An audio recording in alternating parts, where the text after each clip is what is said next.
Akkam jirtu kabajamoo dhaggeeffattootaaf daawwattoota keenyaa akka dhaggeeffataaf daawwataa jirtan Kello miidiyaadhaa oduu har'aan isinitti hima. Abo-Wbo Duulaa Waraanaa Cichoomina Kayyoo jedhu tibbana gaggeesseen injifannoo gonfachuu himus dhimmicha irratti mootummaan yaadan laanne. Waggoota 6 ol Oromiyaa keessatti lola guddaa loltoota mootummaa Ethiopia waliin adeemsisaa akka jiru waraanni bilisummaa Oromoo tibbana injifannoo argachuu gama Tiwiitara isaan barreeffama katabeen hubachiisee jira. Duulaa Cichoomina Kayyoo jedhuun haleellaa gaggeesseen Oromiyaa bakkeewwan garaa garaatti loltoota mootummaa booji'uu isaa himeera. Ibsa isaa kanaan Abo-Wboon nama Kaffaaloo Gebreekaassaa jedhamu booji'amaa waliin dubbii taasisuu caqase. Booji'amaan waraana mootummaa dhalootaan Gondor ta'uu hime kun Ahmed jalatti yakkaawwan raawwatamaa jiran dubbatee jira. Kaffaaloo Gebree akka jedhetti obboleessi isaa naannoo Amharaatti miseensa faannooti. Namni kun ofii isaaf dirqamaan waraana Abey ta'uu hime.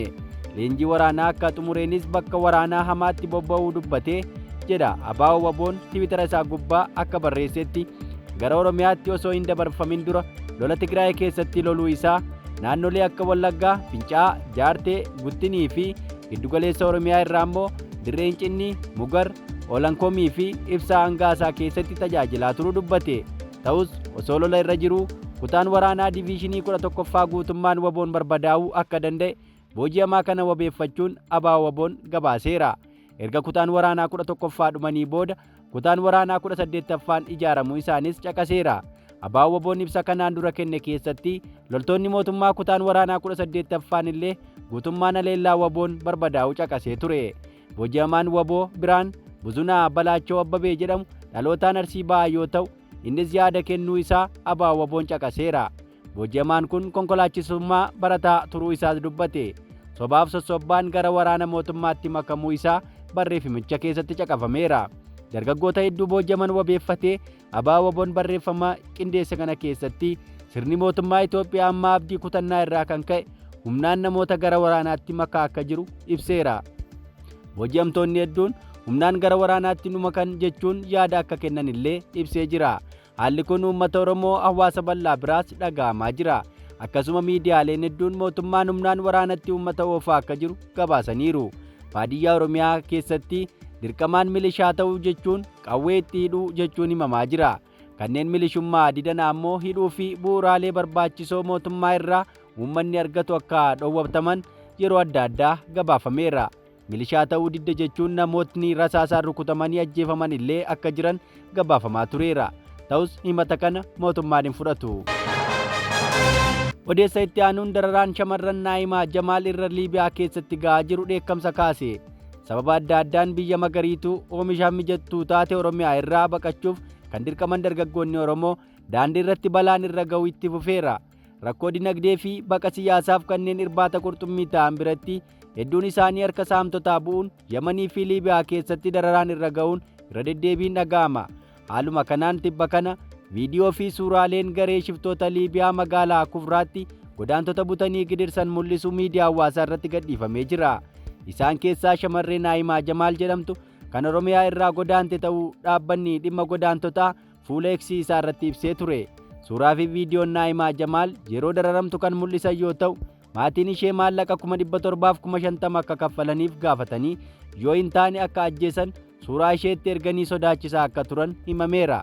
Naa'imaa Jamaal barnoota kutaa 11ffaa osoo barachaa jirtu rakkoo impaayirattii keessatti ishee mudachaa jiru jalaa dheessuuf osoo maatiin ishee illee hin beekin godaanuun rakkoo kana keessa seenuu isheetu dubbatama. Akka dhaabbanni baqattoota Liibiyaa Rifiijuusiin Liibiyaa ibsetti shamarree umuriin ganna 20 taate Naa'imaan caamsaa 2024 Liibiyaa erga seentee yeroo muraasa booda butamte. Maatiin Naa'imaa Jamaal harka qalleeyyii waan ta'aniif maallaqa shiftoonni Liibiyaa gaafatan kana kaffaluuf lubbuu intala isaanii oolfachuuf kadhachaa jiraachuu fi mana jireenyaa isaanii gurgurachuuf yaadanis karaatu irra ba'e jedhamuun danqaan itti dhufu himame. Balaa shamarree kana irra ga'e saaxilamuun isaa baqattoonni Itoophiyaa hedduun ammallee Liibiyaa keessatti dararamaa jiran danuu ta'uu saaxileera. Kunis dheekkamsa kaasuun miidiyaa hawaasaa gubbaan namoonni hedduun wal harkaa fuudhanii marsaa miidiyaa hawaasaa gubbaa maxxansaa jiranii.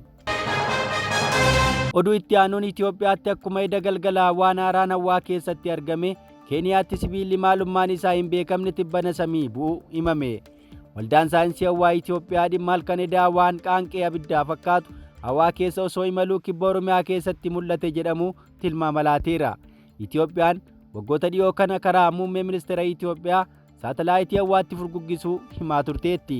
Qeeqxonni mootummaa biyyi saatalaayitii qabdu Itoophiyaan dhimma akkana addaan baasuuf yeroo itti fudhatus suura isaa daftee hawaasaaf qaqqabsiisuu akkamiin hanqatte jechuun itti qoosaniiru. Itoophiyaan akka hawwii fi abjuu ishee ta'uu kan fakkaatu teknooloojiiwwan qabaachuun ishee nama shakkisiisuu hedduu akka qabdutti of dhiyeessiteetti. Teknooloojii bokkaa roobsu qabaachuu dabalatee wantoonni gama miidiyaan balballoomaa turan danuudha. Kun ammoo akka qeeqxonni itti gahisaniif karaa saaqeera.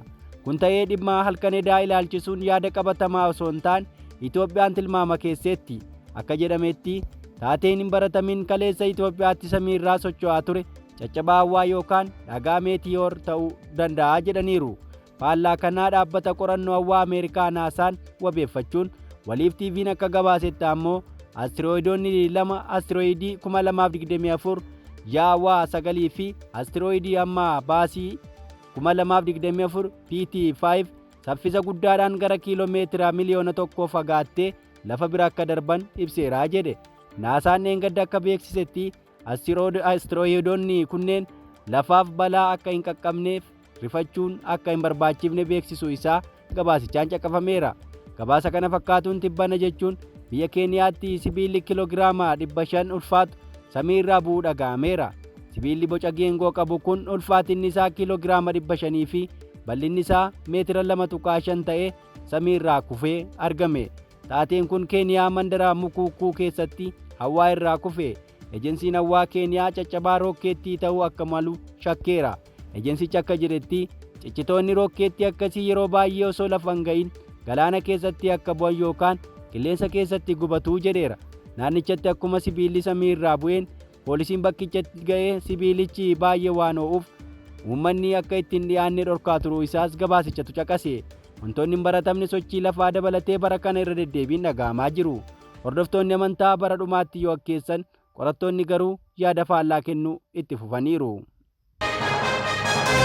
Odeessa itti aanuun godina Arsii aanaalee adda addaa keessatti uummanni cidha dabalatee sagantaawwan dhimmoota hawaasummaan wal qabatan akka hin geggeeffanne ugguramuu himame.